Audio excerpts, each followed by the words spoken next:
Hey Sherry, how are you? Good. How are you? All right. Hi there. I feel good. Thanks for asking. My phone answered me and said it was feeling good. That's pretty funny. I think all God, my Siri stuff I turned off because it was all quirky. I got to figure out how to do that. That's crazy. I've never had to do that before. Let's see if I can. Well, you said hey Sherry, and it thought you said hey Surrey. Yeah, it did. Let me hit do not disturb and see if that works. I see you've moved. Now you're in a forest. Yeah, this is if you ever been to San Francisco, there's an area called the Presidio, which is used to be an army base, and it's on the one of the sides where the Golden Gate Bridge comes into San Francisco, and it's Okay. a nothing's been built on it. It's been preserved for forever. So it's really an amazing place right in the middle of the city. So is that like going out to Muir Woods? When you Yeah, cross over? Muir Woods is a whole different ballgame. Muir Woods is one of my favorite places as well. This is more like going back in time. It's just this area. It's got a golf course. It's got these woods. It's got has some housing left over from when it was a military base. Is But it? I've heard that they are going to develop it. I think there's been some activity to develop it, but it mostly looks like something from the early 1900s, right in the middle of San Francisco. Huh. Just you don't Well, expect to see it something like that. I know when I crossed over the Golden Gate Bridge going out towards Muir Woods, there was somewhere off to the left. It went down and it looked like older places, and it went down to the ocean and the Yeah, beach down that way. yeah, I think that's called begins with an S, something beach, Uh-huh. Stinnett Beach or something like that. And Yeah. yeah, and I think there's also an inn or a lodge that's down there that's Yep. real nice. Begins with a C, has a fancy restaurant. Um, yeah, we actually one time we rode our bikes from Fisherman's Wharf all the way to Sausalito across the Golden Lake Gate Bridge, and Cool. that was really fun. Yeah. We you from Fisherman's Wharf, you go on this essentially a bike trail that takes you all the way up to the Golden Gate. Then you go over the Golden Gate, and then going into Sausalito, it's downhill the whole way. I Oh mean, yeah. miles and miles downhill. And I'm thinking, boy, I'd hate to have to come back this way. But we ended up taking the ferry across from Sausalito. We had dinner, and then we got on the ferry, put our bikes on the ferry, and went right back to Fisherman's Wharf. Well, that's cool. Yeah, it's a really fun. Hey, Mike, welcome. So yeah, so we spent a lot of time out there for a bunch of different reasons, but it's really one of my favorite places. That I love Muir Woods. That's just Mhm. spectacular, and we really like Sausalito, and that all those towns along there are just really Yeah. great to. They have a lot of bike trails and walking trails and real beautiful flowers, and of course you're right on the water. So it's one of our favorite places. We haven't been in quite a while, but we Yeah. used to go all the time. My wife used to work for James Madison University, and she was a fundraiser for the College of Business, and so she would go to San Francisco in the Bay Area twice a year, whether she needed to or not, and I would tag along Yeah. Cool. whenever I could. So yeah, we spent a lot of time out there. We have a lot of good friends out there to this day. So Yeah, I went for business. We went for a week, and then towards the end of the week, everybody come home, and I stayed by myself and just went around San Francisco. Went to Muir Woods, drove up US 1 up good north, for and you. that was beautiful up there. I really Yeah, enjoyed it. yeah, I like going down to Santa Cruz and down to that whole area is just gorgeous. Also, Mhm. so it's a nice place, and I've been fortunate to play golf at Pebble Beach and some of the other places out there, and Awesome. it's a real nice place. I don't know what it'd be like to live there. I think you have to be really wealthy to live Yeah. here, from what I Yeah. could tell. But it's a nice place to visit. I will tell you the one thing I learned was, so we used to go all the time, and we would when we first started going, we'd pick a hotel right in the middle of downtown, and which was fine. But what we learned is if we got a hotel at Fisherman's Wharf, we could get around the city much better because around the city there are no hills like there are in the middle, and you can catch the various I don't know, they're not subways, they're trains, really. Trolleys or whatever. Trolleys, yeah. And you could take that trolley from Fisherman's Wharf literally anywhere in the city. You can go down to the AT&T baseball park. You can, it's just really, really simple. And plus you can ride bikes. You can rent a bike, which we did, and you can ride bikes along the Embarcadero and basically circle the whole city, perfectly flat the whole way. So we learned that Fisherman's Wharf is really, even though it is touristy and kind of yucky in some respects, it is really the best location if you're going to spend any time in San Francisco and you want to get around, because when you're in the center, you really have to take a cab or something to get anywhere, because it's just really difficult to walk up those hills, especially if you're carrying stuff. So that's one thing we learned. Okay, well, let's see. I think we can probably get started. There'll be folks joining us, I'm sure. So let me introduce everyone to my friend Mike Aman, and he is an ECU graduate, and he was the first Petey the Pirate. Is that the right name? Yes. First mascot for the university way back before electricity was invented, and he's been a serial entrepreneur, and that's with an S, not a C. Unlike me, I'm a serial entrepreneur. Just kidding. But Mike is very active in the Greenville community. He's really an open-hearted, sharing kind of guy, and I think you all will enjoy what he has to say. And I'm going to make him the guest host so he can handle his own presentation. Hopefully, Mike, did that work? Did you get the controls? Let's see. Looks like I've got the ability to share content. Let's check and see if that works. Okay.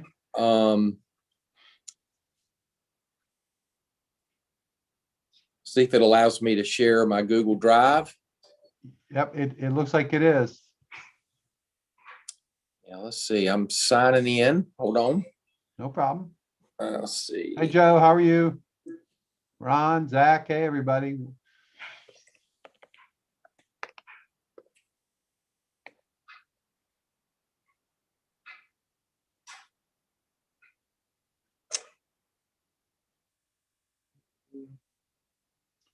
Mike, your video is off. Yeah, let's see. Okay. Let's see if I can see if it'll let me in. For some reason, this is the weirdest thing, is coming up in like French. That's really weird. So let me just close. Let me close out of that, and let's see. I don't know. Somebody here must speak French. Anybody? Any volunteers? Yeah. Yeah. Parlez-vous something, right? Let's see.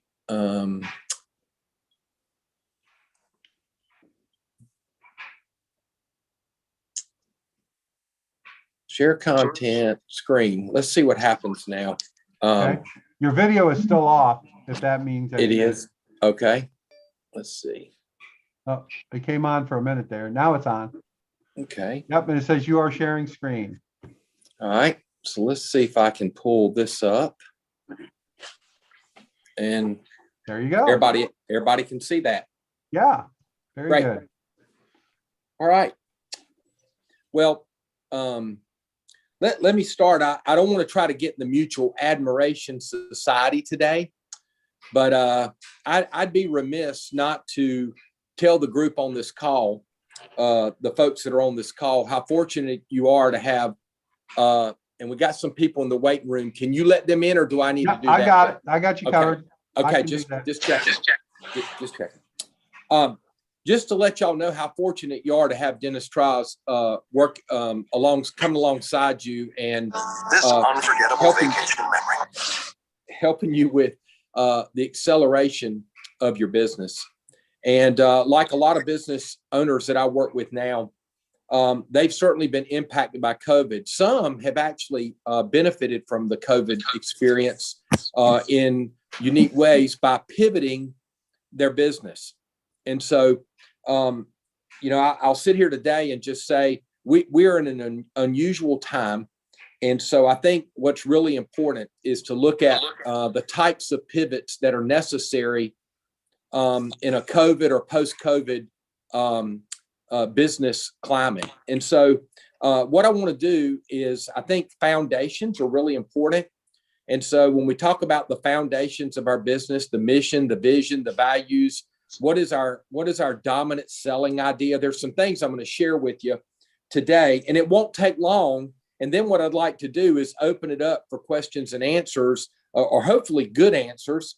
And I think both Dennis and I could both try to help with that. It doesn't just, it's not just limited to me, but I want you to be thinking as we go through here, if you've gotten certain questions about your business, and you may go, well, Mike, you don't really understand my business. And the truth is, I won't understand it as well as you do, but I can tell you that from sitting around the table with other business owners on a monthly basis, which is what my job is to do, my career now, with C12 Group, there are lots of nuggets that are shared around that table that a person running the business, in the business, for some reason just didn't think about it. And so I think that we coming together like this is really valuable, and having some questions and hoping getting feedback will help you continue to take steps forward in your business and keeping it successful. So again, Dennis, thanks for letting me be on here.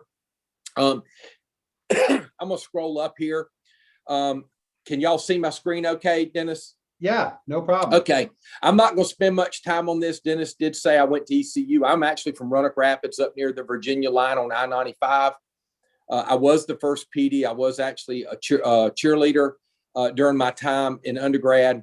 And just quickly on business experience, I got out of the MBA program at ECU in '83 and went to work for a painting contractor, a big sandblasting company. I then owned 2 Dunkin' Donuts franchise locations in Greenville. For those of you that are in Greenville and know around Greenville, out by the hospital, there's a Boost Mobile on the corner of Memorial and Stantonsburg Road. And there used to be a Dunkin' Donuts that sits right where the Walgreens is right across from Hastings Ford. So I had those 2 locations. I'm going to just give you some history real quick. I did sell those in 1990, and I owner financed way too much of it. And the guy that I sold them to filed bankruptcy on me. So all the leases, the remaining equipment packages and all that ended up coming back on me. And I didn't have first right to re-enter the franchises. They wanted me to buy them back after never being paid for them, after paying for them the first time. So it was a dark and hard time. I was out at Rock Springs Equestrian Center at the time. I'd started a catering business after selling those 2 stores, and was there for 4 years. And actually faced bankruptcy 3 times, never filed, always worked with the bank, the mortgage company, the property owner, whatever that was, the equipment financing company, whoever it was, worked with them to get through that. So I'm just, I'm kind of rapid fire giving you the Reader's Digest version of this. And so I did that for 4 years, and I actually sold that business. This will probably surprise you. I didn't own or finance it. I was a little shell shocked from the first time when I didn't get paid. So I did not. And we were able to navigate and get through all that and not ever have to file bankruptcy. And so back in 1996, and some of you, I look forward to maybe even hearing, if we have time on the call, just have each person introduce themselves and what they're doing. I'd like to hear that, Dennis. Sure. Yeah, I'd love to hear what they're doing. But I did end up at Boulevard Bagel, for those of you who don't remember that. But anyway, over on Arlington, I was having coffee in February of 1996 with a friend of mine that sold the Yellow Pages, speaking of dinosaurs. And so with the internet coming out. Well, anyway, we had a conversation about what I was going to do next after being in the food business for such a long time. And I ended up starting a company called One Source Communications in the late summer of 1996. And we were in business from then until and still is in business now. It's over on Arlington on the left as you head towards Fire Tower Road. When I left there, I had 133 employees. I'm going to scroll up so you can see that. One of the things I didn't mention, I was a part of the C12 group for 12 of the 20 years I was at OneSource. I was a member of a Christian Business Owners Peer Advisory Roundtable. And I can't tell you the impact that that had on my life, my family, and my business. And we'd be glad to answer any questions about that. But so there's OneSource, if you're familiar with where it is on Arlington Boulevard. And when it was founded in 96, sold in 2016 at the end of the year, we had 133 employees. So that's what I did for 20 years after being in the food business. And I was fortunate enough to have a good run there. And it came time for me. It was very obvious to me that my season was up there and I needed to bring somebody in that had some different skill sets. Know thyself is important, where your skill sets are, to hand the baton to. And so I didn't have any family members interested. So that's what I did. And I'd be glad to answer any questions about that. But what I'd like to do is turn back to focus on you and your businesses. And I will want to learn more about those at the end. So I'm going to move through this kind of quickly, and then I can forward this presentation to Dennis so he can provide you any of the information that might be helpful to you. So there's a couple of ways to look at your business. So I started with the 6 questions for developing a positioning statement for your business. And so if you think about this, it's very important to not just you as the business leader and owner, manager, whatever your role is, but it's important to the entire organization that everybody understands what our what is, how, what is the differentiating characteristics, who is our customer, where do we serve those customers, why, in other words, what's their need state? What is the need that we're going to fulfill? I learned a long time ago, if you find a need and meet a need, you've got a good business operation. You got a good business opportunity. And then lastly is when, during what type of economic environment would it be easier to thrive than maybe just get by? So I thought I'd give you an example by taking the OneSource model. And I answered those 6 questions, and I just wrote this in pen. So I thought I'd just share it.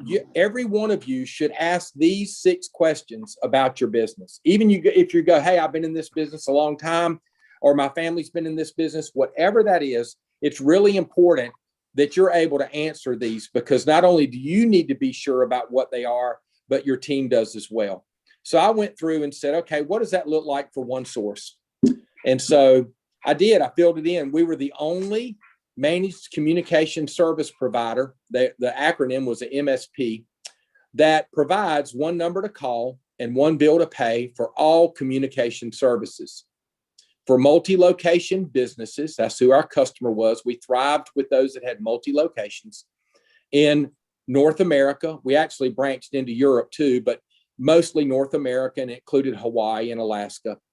And then, so in North America, who needs simplification and comprehensive management of all communication services and infrastructure during a rapidly changing and constantly evolving technology world. So if any of us know what the iPhone was introduced in 2006, and here we are in 2021. So 15 years later, just seeing all that has happened with technology, even to the point that we're using Zoom for a meeting today to bring everybody together. So technology is certainly advanced rapidly in some cases, and it's always evolving. And so that's what we did at OneSource, was to be able to bring a constant, we actually called ourselves an intra-sourced telecom or communications department. So that's how we developed this, and all of our team understood these are the things we do, and this is who we serve. I think that's important for you as well. One other little workshop that I've utilized in the past is, and it's similar to what I've just showed you. You could pick which one, or you could actually do both and probably garner some good information from either or both. Excuse me. Is what is your dominant selling idea? And here's a little workshop tool that I'll show you with that. It's the 5 selling attributes of an effective dominant selling idea. And so again, it's kind of similar to what I just showed you on the 6 questions. But this is about what are you superlative at? What are you best in class or best in industry at? It's important because what problem are you going to solve? Okay. And is it believable that you could actually solve or provide that need or meet that need that's needed? So the reasons why are, and it's memorable because of something really specific that you do that a lot of other companies would not be able to reproduce. What sets you apart?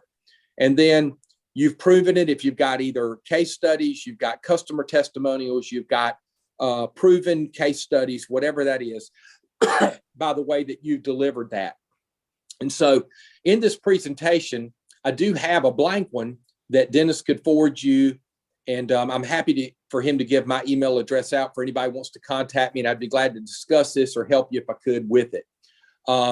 So I think it's important that you understand this under the dominant selling idea or the 6 questions that I was asking up above. One other point I want to mention, everybody's heard the expression, and I know y'all are, a lot of y'all have been in business but if you fail to plan, then you're probably planning to fail. I'm a big believer in strategic planning, so much that back in 2011, we were a little slow behind the economic downturn of 2007 and 8. And there was a lag effect on our business, and our business dropped down to where we were actually losing money, and we lost our number 1 client and our number 8 client at the same time. And so one of the things that we did is we went kind of back and stepped back and took a real look at the business and what we were doing. And if many of you have heard of the book Traction, or EOS, which is the Entrepreneur's Operating System, it is a strategic planning book. They have a follow-up book called Get a Grip. I don't have those resources at the end, but I'd be glad to. Most of you have probably heard of them, the Traction and Get a Grip. They give you a particular methodology for doing strategic planning. And I just did want to share this with you, that the vision part is to look at a 3-year picture, but you start with your vision is, what are your core values that you operate on? What is your purpose, cause, passion? That would be your mission. What's your niche? You know, in our case, we were in multi-location businesses that had multi-locations and lots of different communication services that needed to be managed and serviced. 10-year target. Do you have a 10-year target? That is a long way out, but it's good to think about what would we look like. That would really be your vision for the business. And then target market, the list, that's just looking at who are the people we're going after to serve? Who are we going to serve in our business? What are the 3 uniques about our business? Do we have a proven process? You know, in our case, it was the 1 number to call, 1 bill to pay for all services. And we also had a very, we never got it copyrighted or anything, or patented, but we had our own in-house system that would actually run the calculations on people's communication services and tell them how much money we could save them. And again, our guarantee was 1 number to call, 1 bill to pay. So that's just an example of how to set up your vision. There is a future date over here on the right-hand side that says, okay, well, what would it look like in 3 years if you were going to make the 10-year target? And again, what are the measurables? They don't have to be revenue and profit. They could be whatever. A lot of people do measure financials. And so, and then what that translates to is the traction piece. So we've got this vision. Now, how do we put it into place? And what traction does, for those that aren't familiar with it, you back in, you went from this 10-year target to a 3-year picture to a 1-year plan. So you decide in the 5 different areas of your business, what are the top 4? You don't have to have 4 in each one. You can have as few as you'd like, or you can have many, but I wouldn't have too many, because if you're focused on everything, you don't accomplish anything. So the goals for the year in those 5 different areas of the business. And then you back into, if we're going to accomplish those goals for the year, what has to happen in the next 90 days? Those are called rocks. and those are typically done by the quarter. And then who owns them? You certainly fill that in with the initials of the people that own those rocks to get those completed. And on the very right-hand side, there's an issues list side. Again, you stack up what are the things, the obstacles, the issues that would prevent you from hitting the rocks and the goals for the year. And then how do you prioritize those by identifying, discussing them, and then solving them. And those sometimes turn into do's or rocks during that quarter. There's a lot more to this book than that. My point in this is if you don't have I don't care how big or small your business is, if you don't have a written strategic plan that is communicated with clarity to your team and understood by all, then you're probably missing some big opportunities in your business. And again, I'd be glad to answer any questions about that. The last thing I'll say is we came out of 2011 at OneSource with our worst year. And I did not realize I'd be selling the business at the end of 2016, but we were able to do a 5 times value on the business in 5 years because we stuck to a strategic plan and executed on it. It had never happened. 133 employees. It would have never happened had we not had a written strategic plan for the company. So I encourage you to think about that. Probably one of the most important pieces is your team that you work with. And so I always throw this little graph in here that talks about how are you developing, how are you investing in the people that you work with? And that includes yourself. So we use something called the 5 C's to talk about what that means. And some people will say, well, character means this, calling means whatever, competence, the ability to do it, chemistry, do they work well with others, contribution, what are the results they're driving? And you do that on a 1 to 10. And it's a really quick way to spread that around your organization. And when I say spread it around, have everybody rate everybody on this. I've got more definitions around the 5 C's that I'd be glad to provide if you'd like to use this. It's a great way to just look at, Jim Collins had that book, Good to Great. And he said that you got to get the right people on the bus and then get them in the right seats. So it's just, it's important.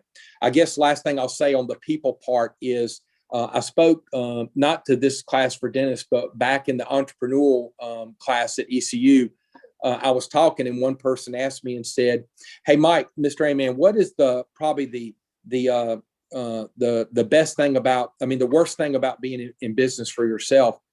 And I said, well, I think it's people.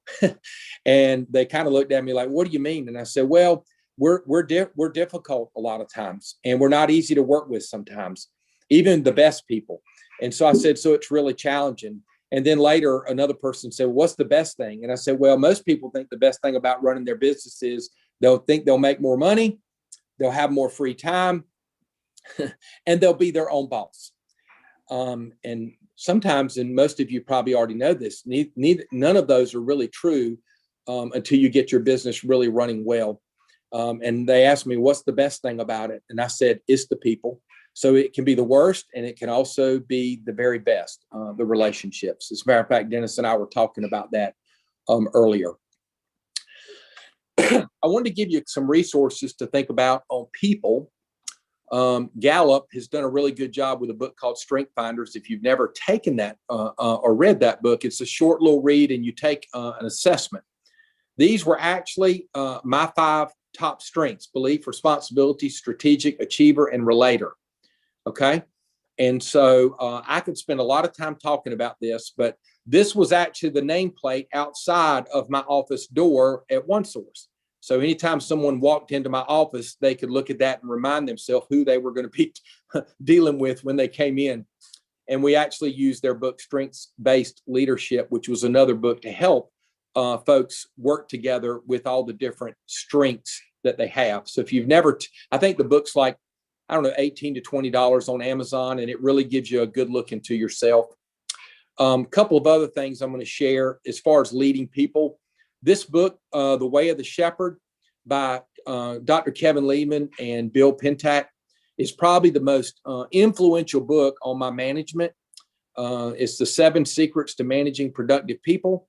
I can tell you that book really helped me a ton I mean, just like I got so much out of it. So I'd encourage that for reading. If you're managing or leading people, this is a great book. And I'd be glad, again, to connect offline or whatever about it. The last thing that I'm going to talk about is this thing called Net Promoter Score. I don't know how many of you are familiar with it. I picked an example of the Swanson Company. And a lot of people love to survey their customers. And I don't know about y'all, but I've been surveyed to death in some cases. Every time I take my car to the shop, I get a survey. Every time I buy a piece of furniture from somewhere, I get a survey. Just about anywhere I go, I get a survey. And I get tired of those. This really just has 2 questions. You can use this for your employees too. It's also a Net Promoter Score on staff and their engagement. So I hope y'all can see that okay. But the question is simply this: how likely is it you'd recommend your company to others? Choosing a 0 to 6 indicates you would not recommend us. 7 to 8 means you like us, but not enough to recommend us. And 9 to 10 indicates that you would definitely recommend us. And then the second question is really important. It's an open space for them to fill in why or why not, either way, because you can learn a lot about your business by getting those 2 questions answered. So I'm not sure how many of you were familiar with this tool, but it's an easy survey. You can use SurveyMonkey. There's lots of survey tools out there, but you don't want to ask 1,000 questions. Just a couple gives you really good information and can help you grow your business. So Dennis, I'm going to close at this point on those things. I'd be glad to answer any questions about any of the topics that I covered. Be glad to answer any questions from the group. Even look at any scenarios they've got right now, opportunities or challenges, and talk through those. So I'm going to close that document and try to come back. Let's see. There we go. All right. Well, Mike, thank you very much. I want to make a couple of points before folks get into questions. And Mike outlined a number of challenges that he faced over the years. Some bad luck, some bad decisions, some all of the above, and I can relate to that and as well. And so my point in bringing that up is really that even though all that's true, it didn't stop him from moving forward and continuing to deal with all the things that came his way. And I really admire that. And I think really at the end of the day, one of the greatest strengths of an entrepreneur is never giving up. And hopefully you can learn and not be do the same thing over and over again, same mistake over and over again. But I think it's a real testament to Mike, his stick-it-to-itiveness and ability to keep on trucking, even though it wasn't necessarily good news every day. So with that, I'll back off, and anybody who wants to step up and ask Mike questions, please do. But hey, Dennis, before anybody does, I think what you just said about keep moving forward and keep taking steps and learn from mistakes. I've got an old expression.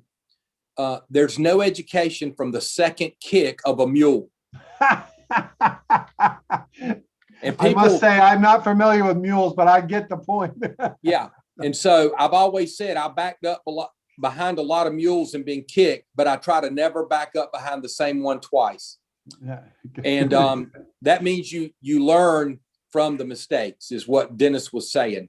And so that's probably been more of the things that have helped me move forward in my business than some of the successes that I've had. So yeah, thanks, Dennis. Yeah. All right. Anybody got some questions for Mike?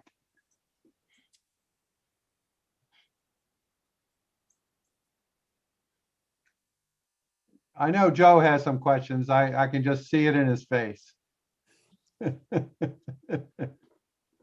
Oh, Dennis, we got to call me out like that. Yeah, I think just curious about maybe some. You mentioned the mistake of owner financing on that one, but from a start, that's more of a mistake on the back end. Maybe what are some of your top couple mistakes that you made on the front end as you're starting out a business, whether it be One Source or Dunkin' Donuts or whatever it may be? Maybe just on the startup side of things, what are some of the biggest mistakes that you made? Okay. Those mules. Yeah. That's a great question. I will tell you that when I sold One Source at the end of 2016, I did owner finance quite a bit of that. So just lesson learned on that before I answer your question. My mistake when I sold the Dunkin' Donuts is I took that Dunkin' Donuts had approved this person to buy my franchises from me when this person really wasn't the right person and was not in the best financial position to do it. And so I trusted them completely and should have done my own due diligence. So, the second time I sold was a catering business. I did not own or finance it because I was still a little shell shocked. But what I did do when I sold One Source at the end of 2016 was I did do a lot of due diligence to make sure I had the right person. And then that person was the right buyer for my team. So just thought I'd share that. I didn't go through the rest of my life not trusting people, but I did do, there's the old expression, trust but verify. And that's what I learned from that mistake. So back to getting a business started, the things that I looked at when I started One Source, I'll tell you this, I actually had a partner in that business. The person that sold Yellow Pages said they wanted to be in business too, have their own business. And I actually got unequally yoked with a person that was not dedicated to being an entrepreneur. And so that was a bad mistake on my part. Luckily, we were able to survive. The company that person left the company because we basically ran out of money at the end of 1997 when we founded it in the summer of 96. And so one of the other things I did is that we guaranteed those loans. So guess who got stuck with his loan, his half of the loan? So that was not a good thing either. But we were able to get out and work hard and get that turned around. And again, the business is still running today and doing really well. When I think about your question, what mules did I back up behind? I think a lot of times is we tend to think we have a great idea or we've got a great opportunity, but we don't, and you've heard the expression, so we don't begin with the end in mind. And I think that can be one of the biggest mistakes that we make. And you say, well, the end, what does the end look like? Well, maybe it's the 10-year picture. And then what happens beyond that is something else. But one of the things that I tended not to do that I should have done was think about what is this going to look like down the road so that I'm not in a position that I'm miserable if it gets to that place. So it sounds kind of crazy. I knew in the beginning of 2016 that it was time for me to pass the baton, and I really wasn't excited about it, but I knew that I didn't have what I was going to need at 57 years old to go out and make that happen, that I'd have to go back to school, IT background, and some other things. So, just going back and Joe, tell me about your business. What are you doing? I own Booze Dogs, which is Okay. booze infused foods, particularly meat right now is our MVP. And so we're digitally focused through drop ship nationwide at this point. Okay. And then long term, it would be to migrate into food service and grocery and what have you. So we're starting on the online space with e-commerce first. Okay. Have you heard about Carolina Catfish that's out near Aden? Sizzlefish.com? Yep, Sizzlefish. So you're familiar with that. Yeah, they've had tremendous success with that model. Yeah, I'm very close with Will Blake, who runs their digital marketing and the dropship business out there. And I meet with him regularly. They've been very helpful, and we've been cross-pollinating on some stuff. Great. Well, that's a great place to have him there and providing you some leadership and willing to come alongside and help you. That's really, really neat to be able to do that. Yeah, I wanted to ask Wayne Boswell. Wayne is a new entrepreneur. He purchased his company fairly recently. And Wayne, you might have some questions for Mike that might be helpful to you. Yeah, I guess the question I'd have is, I've got to go back and do some more work with my, just around the business plan and everything. Because I bought a year ago, March 11th last year, and that was the same day they started shutting everything down. So my plan going into it was, we did a lot of fairs, festivals, shows, those kind of things. And I wanted to start there and then start building the online and everything else. And it quickly changed. So our online is doing a little better than before, but I've had to switch and change, but it's I'm just finding it hard to organize my thoughts and get everything down and just really work on a business plan at this point. Wayne, why don't you tell what your business is? Tell Mike what your business Okay, is. I'm sorry. So we do like snack foods. Joy Filled Foods is the name of the company. We do like roasted nuts and candy coated nuts, like a maple glazed pecan, and then we do some snack mixes and those kind of things. Okay. Do you actually manufacture the product, Yes. Wayne? You do, and where do you do that at? So we've got a little facility about a mile from my house or whatnot. It's where the North Carolina Department of Agriculture inspected and all that kind of stuff. But yeah, but right now I'm everything from CEO to janitor. So I'm doing everything. He's in Goldsboro. We all still. I've got, a family business. So my wife helps me out a little bit. My kids help a little bit. My dad, my uncle, that kind of thing. But it's just hard right now to try to get my business plan, what I need to change to, what I need to do, and do all the day-to-day everything. So that would be my question, is like, how do I organize that, and what's your experience been with that kind of thing? Okay. Well, first and foremost, a couple of those things in my presentation would help you get clarity about the direction you're going to go. And I know it sounds like we just went back to his presentation. No, I'm just telling you, the way we put, even though you're doing everything, chief, used to call it in the food business, you were the chief cook and bottle washer. In other words, you're doing it all. But you do have to step out of the business to actually work on the business, is what I would tell you. And that working on the business is taking some time aside and really collecting your thoughts and brainstorming, and maybe even including some other people, a dentist, myself, anybody that would be willing to just come alongside and do some brainstorming with you about potential for the business and who is that ideal customer that you're going after, and where do they fall, and are they located? Because you could say, logistics would keep you from being able to get to them, but I would imagine your stuff can ship anywhere. And so I think that opens up a really good opportunity for you. If you've got a great product that is fairly priced, and again, some of that just comes back to being able to market it well and get it out there.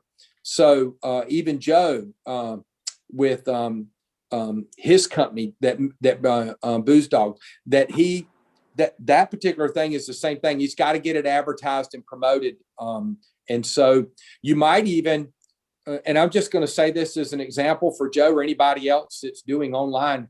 Sometimes you need to find a social influencer, somebody that has a lot of followers that would either recommend your product for you. You may have to pay them. You may need to give them some product. I don't know what that looks like. But when people have a lot of followers, it's a really good way to get your product out if you can find some social influencers. I'll give you one example. Everybody's on this call's probably heard of Mr. Beast. Okay. He's got his own YouTube channel. Gosh, if you were able to somehow, he's got a couple of people working for him, a lot of people, but a couple of main people. And I'm not suggesting you say, Mike A-Man told me to call you, but I'm just telling you that he's such a social influencer on YouTube, and he's got so many followers and people that watch what he does. That's the kind of person you're looking for to be able to reach out, and you may have to pay him some money, provide him some product. and see if they'd be willing to, basically stand behind or promote your product on and let their followers see it. And for folks that can ship anywhere, man, that's amazing, because the people that are following are probably a lot of different places. So that's just one little thought for you right there. Yeah, that's good. And Wayne, I've got a video that you can watch, Wayne, that does an excellent job of how do you set up an influencer network? How do you do that? How do you pay them? How do you organize it? I think you'll find it really, really helpful. Okay, great. Yeah, and also Wayne, I think that certainly in my case, I'm sure Mike would be available. We're happy to help as advisors to you. Even if it's a Zoom call like this, and we can focus on one or two problems that are high on your list, and we can brainstorm. I'm happy to do that. Okay, thank you. Yeah, and Dennis, I'll offer this again. I'm a big proponent of strategic planning. Yeah. And so I've got this nothing fancy, but this integrated worksheet with tabs that helps you put your strategic plan on paper. And so, Dennis, you can give them my mikeaman@outlook.com, and they can just introduce themselves and say, hey, I was on the Zoom call. I'll be glad to send you a copy of that. Yeah. And would even take a few minutes to go over how it works and things you need to be thinking about. The front 2 pages were just on this presentation, but there's a little bit more to it. So happy Love to offer get that, Mike. That's great, Mike. And I'd like to have I know you gave it to me before, but God knows where it is, right? I'd be Right on. happy to see that again. Jenny, what about you? You've been in business for a while and you're looking at growing. What's on your mind? With Wayne, Wayne, I just fired myself from cooking, and I did all the work. I mean, all the way up until now. And when that freed me up, that was like Mike was saying, it enables you to run the business from the outside looking in. And mine's a baking product. Peanuts, when they're done. Mine was baking, so I had it was a chemistry thing and humidity thing, so we can't go there. But I did find someone to help me. They call them co-packers or a baker to help. I am so freed up now, is why I'm able to take Dennis's class and learn from people like Mike and everybody in this group. So if you can free yourself up from doing the actual cooking and really run the business, that's where you're going to benefit mostly. And I've learned a lot through the last 18 years that I've been doing this. 10 years was kind of I had to put it on the back burner due to my aging parents. So I'm just kind of getting out there now. I'm on the back nine of my life. So, but make sure you have a good attorney. Make sure you, like Mike said, do your homework first and make sure the people you're working with and around and that you can trust them, because that's a big deal. I've had a lot of slaps and setbacks myself, and you just can't be too cautious. So be cautious and pay attention as you move forward. That's not to scare you. Right. And I've been persistent with everything. You can't imagine what I've been through the last 17, 18 years. And here I am speaking, Jenny's only 25 years old, but you can tell it's got a few miles on her. Yes, and I feel it. Let me tell you, after that Pilates class this morning, I couldn't even get off the table. What are you doing on the table? You're supposed to do it on the floor, girl. Come on. No, they got these contraptions, thank God. Okay. But anyway, it's Thank you for the advice. but it's really and don't give up if you believe in what you're doing, and you will be slapped 6 ways from Sunday. Just look at them and keep going, and just protect yourself in every corner. Yeah, That's what she's saying is just don't back up behind the same mule twice. That's it. That's Or exactly right. in my case, I'm 50% Polak, so that's really helped me a lot in my life. I don't know any better. I just keep on going. Hey, Well, Dennis. Yeah. Oh, sorry. Dennis, I was going to say, it looks like Letitia's got her hand up. Oh, good. Okay. I'm glad. I can't see that, but Letitia, go ahead. Good afternoon to everybody. Hey, Hi, my business is a little different. I provide a service-based business of childcare. So in listening to Mr. Mike talk about like the strategic planning and things like that, how would this help apply to me? Well, not really how would it apply, but how could I make this apply to me within my business? I've been doing this now for 10 years and I have 21 staff members, but I'm wanting to grow even more, and I'm looking to build culture, a stronger culture. So I guess what could you recommend for me, or what tools and or strategies could you give? Okay, that's a great question, and it really is. And congratulations that you've grown that business and have 20 childcare, I'll call them professionals that work with you. Yes, sir. And I would call them professionals. Not everybody is always a professional in the way they act and do, but let me tell you, if you don't call them professionals, they'll never be professional. So yes, and that's what I call them. Okay, yeah, I good. call my people professionals. Yeah, because we don't babysit. We've never once sat on a baby. So Good. yes, sir. That's good. Yes. That's good. that's Okay. what happened to me. Now it all makes sense. Well, let me take you back to one of the resources that I showed today. Again, I'm going to go back to resources. That's why I share them. The book, The Way of the Shepherd. I wrote that down. Yes. Okay, you need to read that book. And again, Dennis can provide my email address. I'd be glad to, have a conversation with you about what would the benefits be. The worst thing that I've seen that folks will do, they'll get together and put a strategic plan together, and they'll actually have these rocks, and they'll actually have their goals, and they're the right things. They're really good. But the person that's responsible doesn't hold people accountable. And I'm just going to tell you, you can have the best strategic plan in the world, but if you don't provide accountability to the people, and they've agreed, they said, you're right, that needs to be done, but you got to be kind, respectful, but you got to hold people accountable. Most people actually like accountability. There's a few that don't, but most people like to be held accountable and to see the progress that they make by being held accountable. So I'd be glad to talk to you about that, because all that builds good culture, right? Which is what you're talking about. And there's a I don't talk about this a lot. And if I told everybody today, there's a book in the Bible called Habakkuk. And a lot of people have never even heard of that book. As a matter of fact, I didn't until about maybe 20 years ago. But there's a verse in there in chapter 2 that says, write the vision, make it plain upon tables. Now, these were tablets, right? Like the 10 Commandments, but make it plain upon tables that whoever reads it can run with it.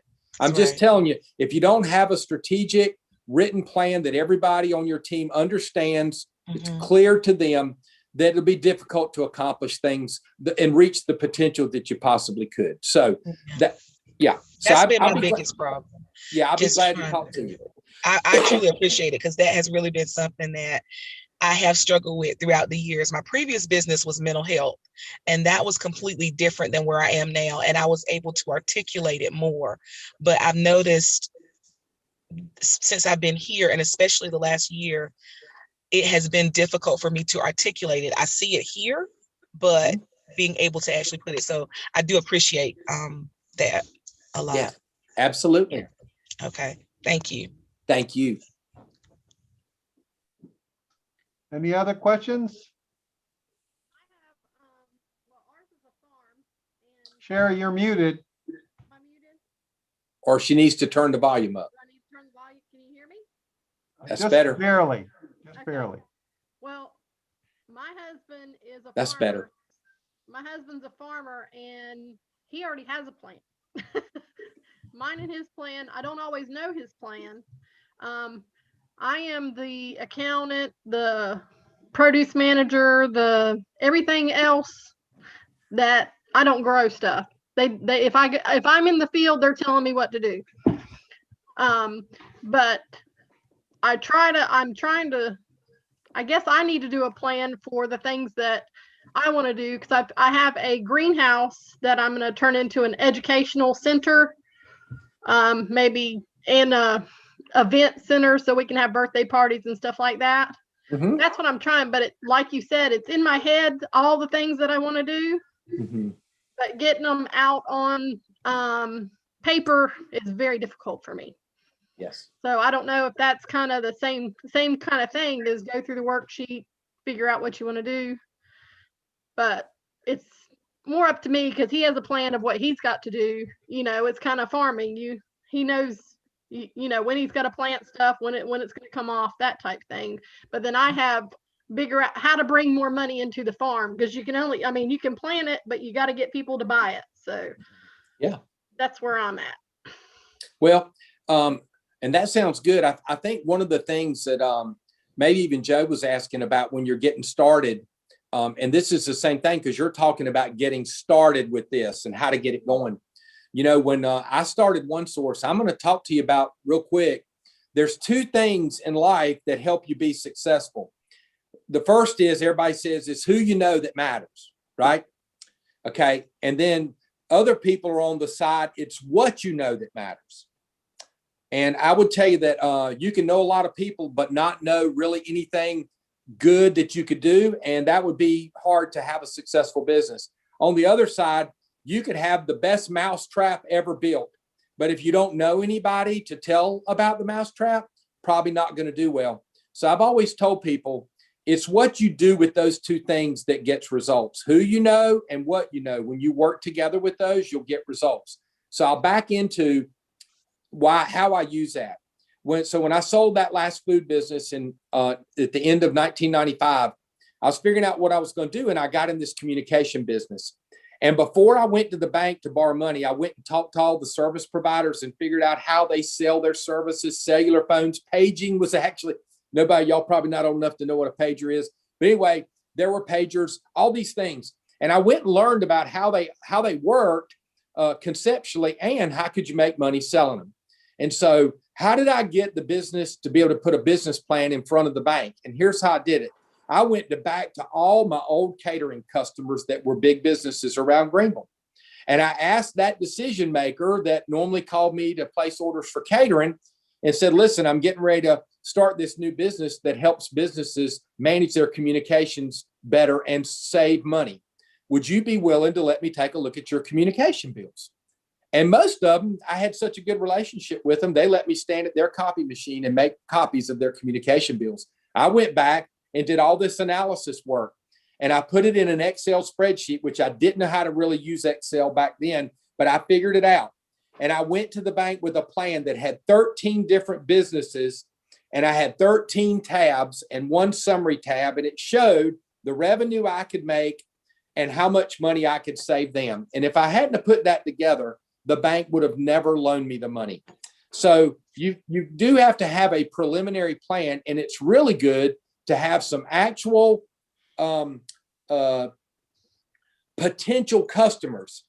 Now, by the way, out of those 13, 7 of those actually signed with me after I got money from the bank. They agreed to actually do business with me. So that's not bad. More than 1 out of 2 agreed to do business with us.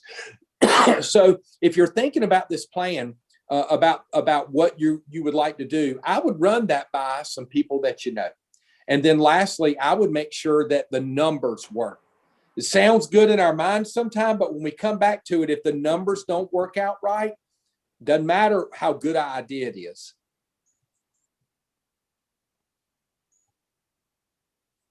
Hope that's helpful. Yeah. Okay. Any other comments, observations? Hey, You Dennis, said- I'm sorry, go ahead. No. No, Jenny, go ahead. I was going to ask if you would send us Mike's information. That'd be great, Dennis. Everyone except you, Jenny. Oh, thank you. I love it.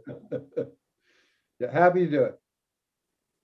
Hey, Go Mike, ahead, Joe. What Joe do you again. have to say? Yeah, so going back to your slide about positioning statement, this is something I've been really working on a lot.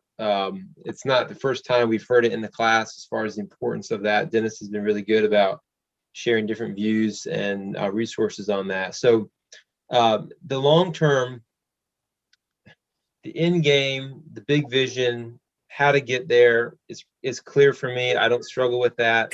I'm a project manager by trade, outside of Booze Dogs. I'm good at the planning. I'm good at the vision part of it. I'm good at the execution of that. Where I struggle though is finding the I don't know if confidence is the right word, but finding contentment in the short term to make sure that I get it right when it comes to position statement, the brand message, and knowing just how much latitude or iterative flexibility do you have as a newer business to just evolve over time on those components of your business, because you want to articulate the brand well, you want to articulate what you do clearly, but at the same time, if you change it too frequently as you learn, then consumers get confused because they thought you were behind, they thought that you're about something else. And of course, to get that traction, you have to keep beating them over the head with that message, right? So they can cement that brand identity. So I guess my question to you is,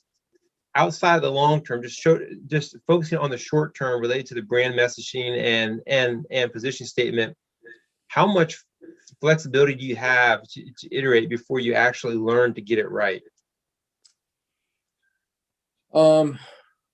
Think about that was a kind of a multiple questions in one to get to how do you get that right. And I think there's something to do, names matter. When I hear, and I'm just going to say this, is just when I hear Booze Dogs, I don't think of alcohol or bourbon infused meats. That's not being critical. I think it's a cool name. But it would make me think about that. So there has to be a tagline behind that is the that gets people's attention. And I don't know, I mean, I'd be glad to talk with you later about that, or Dennis, us help you with what is it. And you may already have that. I'm not assuming things incorrectly. I don't want to make wrong assumptions, but there's got to be something. Let me give you an example. I started One Source Communications as a company called Utmost, UTMOST, Utmost, a communication service company. And 2 years in, we were struggling, and I realized that our name really didn't display what we were doing. And golly, it's like Newton having the apple hit him on the head. I went, well, we're really one source for all communication services. So I went to the Secretary of State's site for business names, and I typed in One Source Communications, and it was available. So I jumped all over it, and I changed the name. I'm not suggesting that you change the name.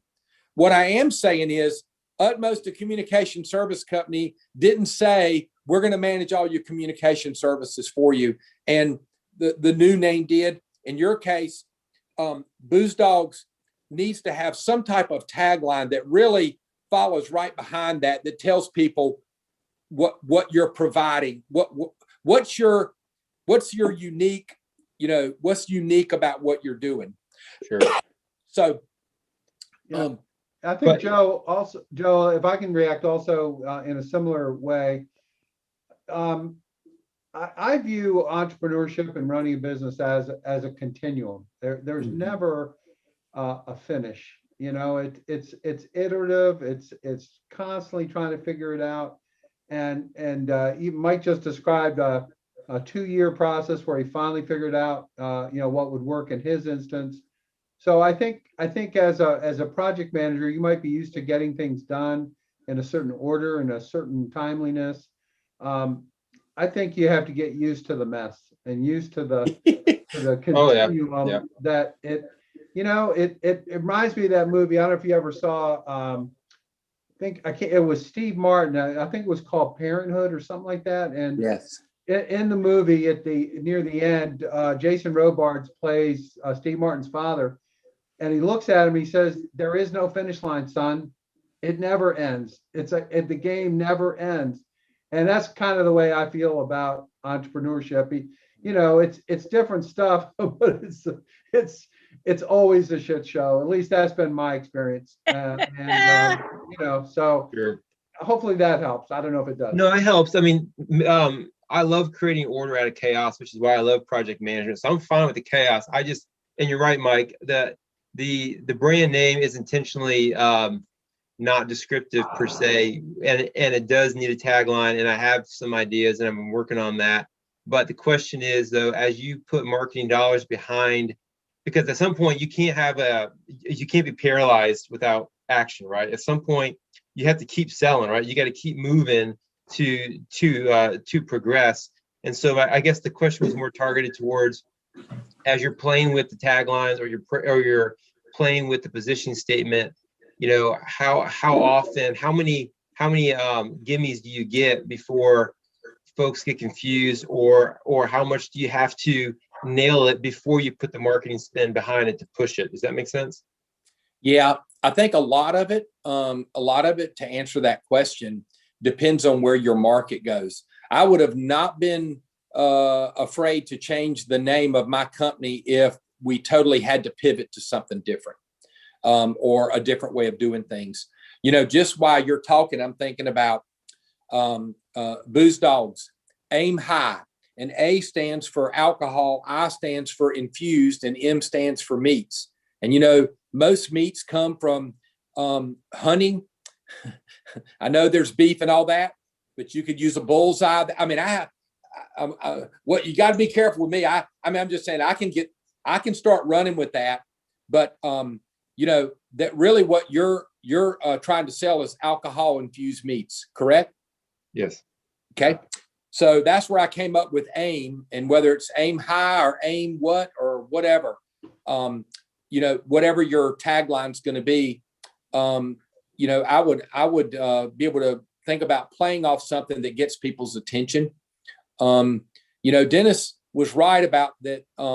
Entrepreneurship is, and Joe, is as a project manager, is organizing and put structure around chaos so that it's not chaotic anymore. But I will say this: Dennis is right. When you're an entrepreneur, stuff comes at you all the time. There's always opportunities and threats and just things that come and go. I do know this, and I've learned it over 40 years that I've been an entrepreneur, and that is, where you put your focus and attention is where you'll get results. And that sounds so simple. Boy, that's brilliant. No, it's just people get scattered and they don't stay on anything like they should. Find out what is y'all have heard of Covey, Stephen Covey. He has his 4 quadrants, the important and not important, and he's got urgent and not urgent. And he says, live above the line. If it's not important, you don't even do anything with it. And you either have to decide if it's important, is it urgent? And I need to act on it now, or is it not urgent? And I can put that in my parking lot for when it comes into the urgent quadrant. Doesn't mean you don't plan for that out there in the parking lot, but the things you deal with daily, end up being the urgent. So, we could have lots of discussion on that.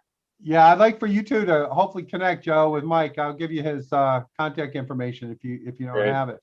I'm going to have to pull this to a close, but I am going to tell a story that I use to describe what we're talking about right now. So back in the old days, when the Vikings would decide to go and attack England or Ireland or somewhere, the first thing they would do when they landed on the beach is they would burn their boat.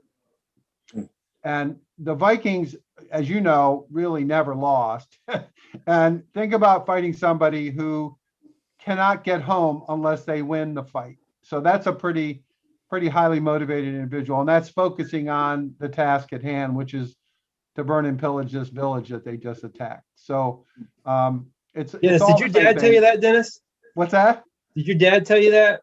I'm not sure who told it to me. I actually have given a speech about that many times over the years, and people seem to really like it. So I keep. I think you missed my point. I must have. Sorry, not the first time. I can assure you. But anyway, that's it for today, folks. Well, thank you, Mike, very much for your comments and your willingness to help. Please share, whatever documents you want me. I can put it up. We have a little channel where we can get it out to everybody. And your email, and great discussion, everybody. Really enjoyed it. Hope you all did too. Thank you for the time, y'all. Good to see everyone.